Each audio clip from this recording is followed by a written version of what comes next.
Okay, so just because my class has been cancelled, I've decided to record a video about part 2A of the geography lesson about maritime areas. Some of it has already been done in class, but I believed it would be a good idea to recap on some of the points we made before the holidays. So in this A part, I'll try to examine the most important patterns of maritime trade in the world. The final goal of this study is to allow you to possibly draw maps about maritime traffic. And there will be 2 points, one which is mostly general about merchant traffic, trade traffic, and there we will see that there is a kind of maritime highway, and the second part which would mostly look at the diversity dimension of maritime traffic. So why am I talking about a maritime highway? It is because the merchant ships, they are not totally scattered over the seas. They seem to follow a couple of specific routes because most of the traffic is concentrated on some routes that connect the most important ports of the world. So as we can see on this global map, there are important ports in most continents and countries of the world, even though with a brief observation of this map we can see that one continent is definitely less covered in ports than the others, and that's certainly Africa. Here the contrast with the Northern Europe, the east of the USA, and clearly East Asia is very striking. And so in fact most of the merchant trade in the world is connecting a few number of very important ports, which are mostly those of Eastern Asia, of course, Western Europe and North America. And doing so, most of the ships follow a maritime route that basically travels the world from east to west or west to east more than north to south, because the three important core areas of the global economy are in the northern hemisphere. And so this maritime highway will pass through a couple of strategic points that we can call straits or canals. And so they are the Canal of Panama in Central America, the Strait of Gibraltar in the Mediterranean, the Suez Canal that connects the Mediterranean to the Red Sea and the Indian Ocean, and then the Malacca Strait that is a gateway to Eastern Asia. The only major additional route to this geography is the fact that most of the ships that are used to import in Europe or export from it will land in the ports of the North Sea, so in the north of Europe. So that's the additional route that we should add to this geography of the very most important maritime routes in the world. So we can say that global maritime trade is polarized by a limited number of ports. In fact, we have 20 to 30 harbors that regroup 50% of all maritime traffic. And so we can say that these very big harbors are really the hubs of global maritime trade. And a quick look at the top list of these busiest ports in the world, and what is really striking is the overwhelming domination of China and East Asia. If you consider the 20 busiest ports today, only 3 of them, if I'm not wrong, are not in East Asia. Comparing these top lists with the one of 2005, we can see that it's a trend that has been increasing for the last 15 years, and it corresponds to the general trend of the global economy that I've already mentioned as the global shift. A specific kind of port is those with containers. Not all ports in the world can host container ships, and I'm only showing this this top list in order to show that the activity of the ports is here measured in numbers of containers. So we are here talking about thousands of containers, so it means that Shanghai, for example, is a port that welcomes every year more than 42 million containers. And on a map, it goes like this. So here, very clearly, we can see how much East Asia has become the busiest core area of the production of commodities. Because of course, economy is not only industrial production, but what is being transported is by definition material. And that's the reason why the importance of Asia is so big on a map like this. It is because you can only trade material things, and material goods are mostly being produced in East Asia. What makes the wealth of North America, of Europe nowadays, is not exactly massive industrial production, but mostly high-tech production and services and tourism. So that's the reason why the presence of East Asia is so big on this map.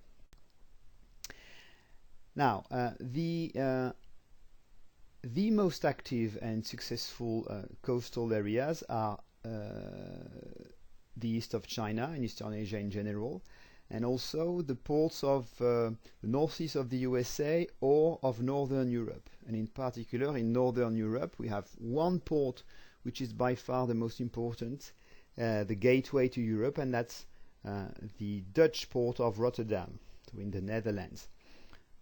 As seen on this aerial view here, it's a port that has been enlarged very progressively for the last 3 decades, and it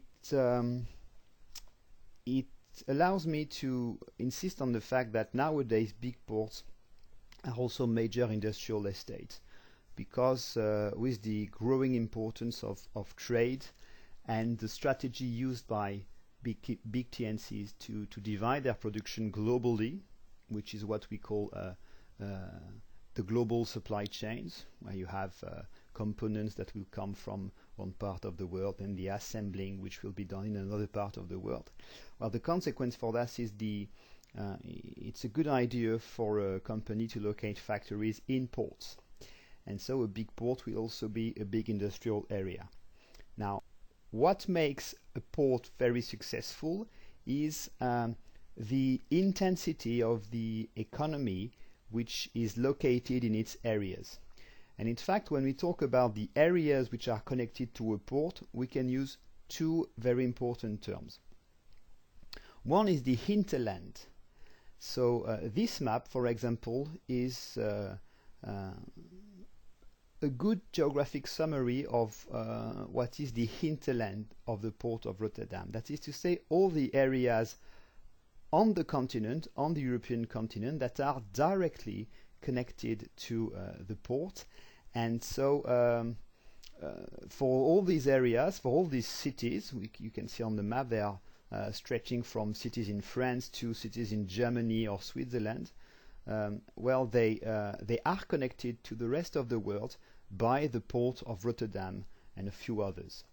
But so Rotterdam has a very, very good hinterland because it's one of the most populated areas in the world, one of the most developed areas in the world, one with the most intense economic activity in the world. And moreover, Rotterdam, as any other of the important ports in the world, has a very big foreland. And the foreland is the areas overseas which are connected to a port. And we can say that the foreland of Rotterdam is global because it's really connected to many ports all over the world, in particular many very big ports. At the scale of Europe, you will have also a lot of cargo, a lot of goods that will be unloaded in Rotterdam and re-exported to smaller ports in other parts of Europe. This is the reason why we can also say that the port of Rotterdam is a hub for Europe, and so is the hub that connects many parts of the economy of Europe to the economy of the world. And as we saw on global maps, by far the most important ports of the world are in East Asia. This is because in East Asia, every port also has a very important hinterland. Not exactly of the same kind of the Rotterdam hinterland, because the Rotterdam hinterland is mostly a very big market. That is to say, a place, an area where a lot of consumers inhabit, and so they import a lot of products. China is also becoming a big market, but it's mostly the factory of the world.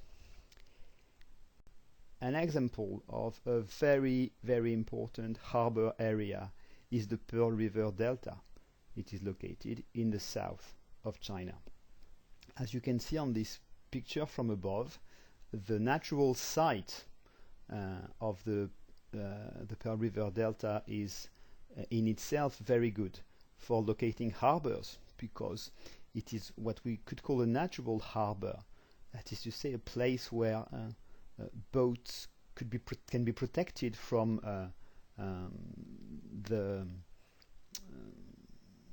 dangers of the Great Sea, and so it's a very good place for parking ships in a way.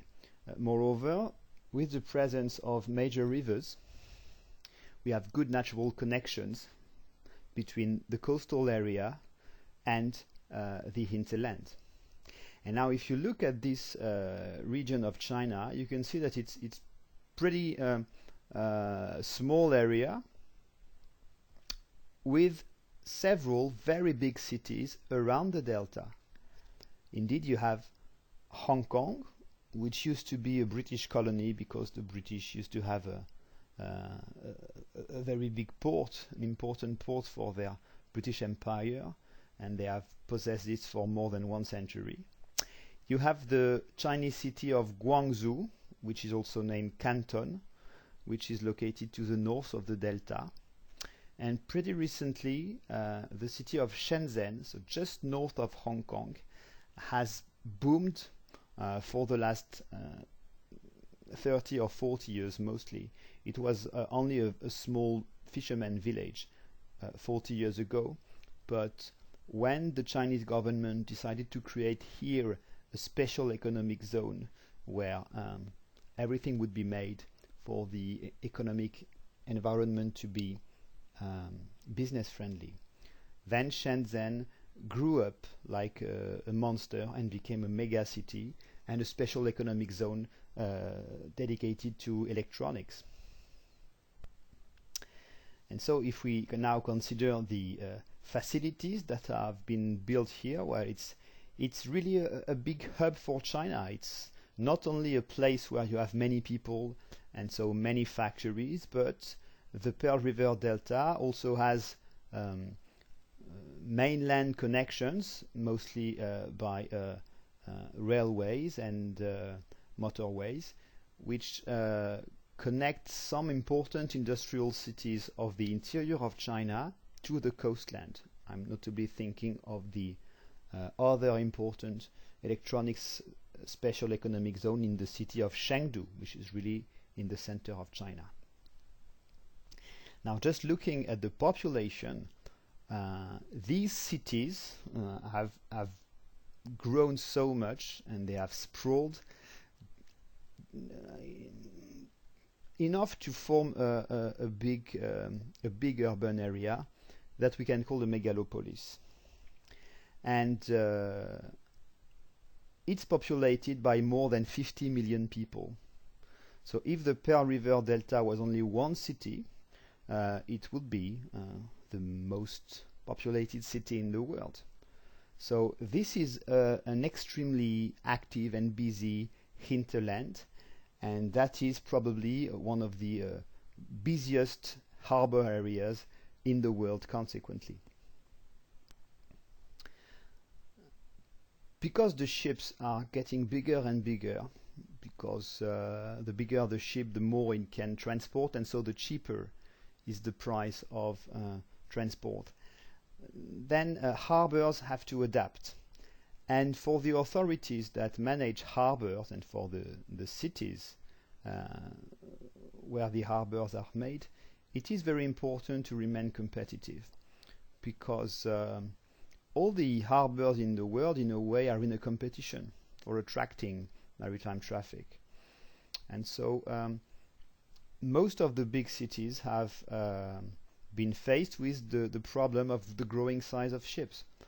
A good example of one of the new modern facilities which have been built in order to cope with this growth of the size of the ships is the new deepwater port of Yangshan in Shanghai. In fact, it's almost a totally artificial, or we could say man-made, harbor, which has been made from a small island off the coast of Shanghai on a very big platform that we can call reclaimed land. And this has been connected to the mainland by one of the longest bridges in the world. So that's the example of the kind of investment in material facilities that has been made. The conclusion to this first part is that the maritime highway, if it exists, is the route that connects the main core areas of the global economy, and this highway is increasingly polarized by China, which is really its central part. Just one quick remark about the fact that a couple of countries in the world are facing this hindering factor to their economic development, which is to be landlocked. And you have something a bit more than 40 countries which are landlocked in the world.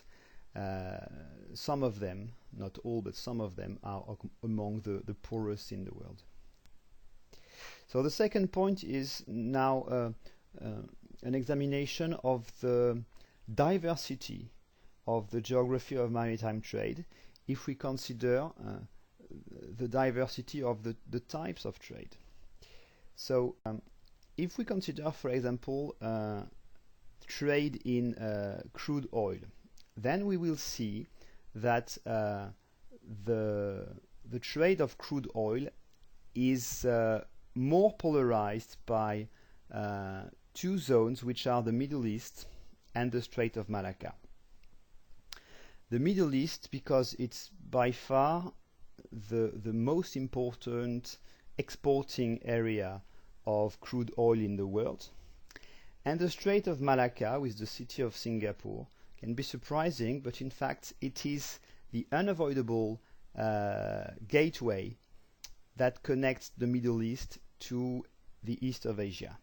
And so the east of Asia needs a lot of oil, but does not have major resource. So it imports almost everything, and it imports almost everything from the Middle East. So if you had to draw a map of the oil trade in the world, then this map should highlight the fact that almost 1/3 of traffic is only concentrated between the Middle East and Eastern Asia. The other aspect of this map would be that there are some areas of the world, like for example Central Africa or Venezuela, which are also exporting zones, and they would not appear on a map of another kind of trade. Some ports will be specialized really in the import and often in the refining of oil. That's the case of Singapore in Asia. That's also the case of Houston in Texas in the USA. Now let's consider another kind of trade, another commodity, which is a raw material, that's coal. With the map of coal traffic, we can see a pattern which is slightly different from what we have seen so far. Indeed, here we really have a south to north pattern, because most of the important exporting countries, with the exception of Canada probably, are located in the southern hemisphere. That's Brazil, South Africa, and above all Australia. So most of the trade in coal is from south to north, and it involves harbors and areas which are pretty outside of the rest of maritime traffic. For example, this harbor of Port Hedland in Australia, which is really specialized in the export of coal. Now, this next map is about a very specific kind of harbor, or more exactly of harbor activity, and that is the activity of transshipment. Transshipment is the activity of transferring some cargo from one ship to another, and in particular it can be very easily done with containers. So you can see, and that's not surprising, I think, that the important transshipment harbors are all located along the maritime highway. In the region of the Caribbean, in America, in the Mediterranean Sea, and in the Middle East and in the Strait of Malacca mostly.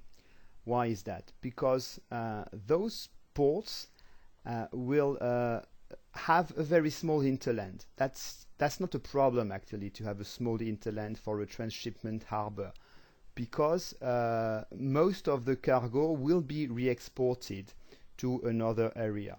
So the good examples of transshipment harbors are Dubai in the Middle East, and Singapore is by definition the transshipment harbor. It's almost in the genes of this successful harbor in Southeast Asia. And in Europe you have the harbor of Gioia Tauro in the very south of Italy, which is really specialized in containers, and its hinterland is not really the south of Italy. The hinterland of Gioia Tauro harbor is mostly all the rest of the Mediterranean area. Just to conclude, not really to conclude, but you had a little example. There are some kind of traffic which are so specific that they will involve only a very small limited number of ports, and that's the example of cruise traffic, for example. Cruise traffic will be very regional. You will have ships that will very rarely travel all over the world, but mostly in one specific area, which can be the Caribbean or the Mediterranean or the North Sea. And so some ports will be specialized in cruising traffic. For example, in the Caribbean you have the port of Miami in Florida. So I imagine that on a global map of maritime traffic you won't be able to really represent all these types of traffic that I have presented in this part, but maybe it would be a good idea to represent more than one and show that, for example, with coal or with oil, that there are some specific maritime routes for some specific commodities.